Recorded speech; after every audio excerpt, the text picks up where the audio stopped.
What does nitrous oxide, organized crime, and tax evasion have to do with F1? It turns out quite a lot. A couple of big stories are starting to make the rounds out of Italy today, the first being the big tax evasion scandal.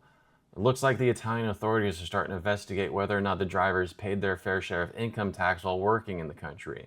Specifically, they're looking at the dates 2020 to 2024 and the races Imola, Mugello, and Monza. Now, in the past, Italy's been pretty passive about enforcing these laws, but an Italian tax expert brought this to their attention, and they're looking to come down hard on these drivers. Now, depending on the severity of the taxes owed, these drivers could be facing hefty fines or even jail time. Now, we know that F1 drivers make a shit ton of money, which means there could be hundreds of millions of euros at stake here. And if we're looking at numbers like that, we could see some pretty hefty penalties. For context, in Italy, drivers are considered self-employed, and it's the teams that are considered responsible for managing the tax. I don't know if that means the drivers are responsible, the teams, or whoever, but we're probably going to be seeing some hefty actions taking place over the next few months, if not years. The second and crazier story is the one we're hearing out of Milan. It looks like an organized crime ring has been busted, organizing parties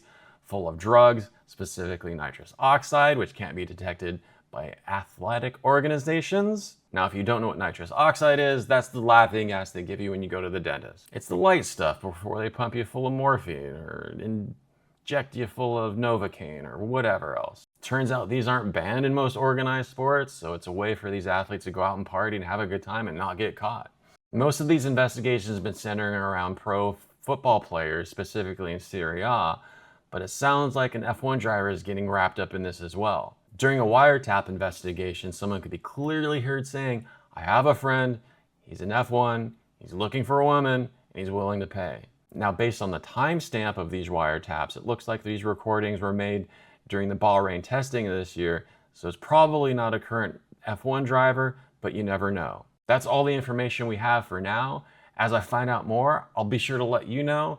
Who do you think is involved? Leave it in the comments below. And in the meantime, you know what to do to avoid your own black flags. If you've got cold tires and cold brakes, you gotta warm that shit up. We'll see you soon.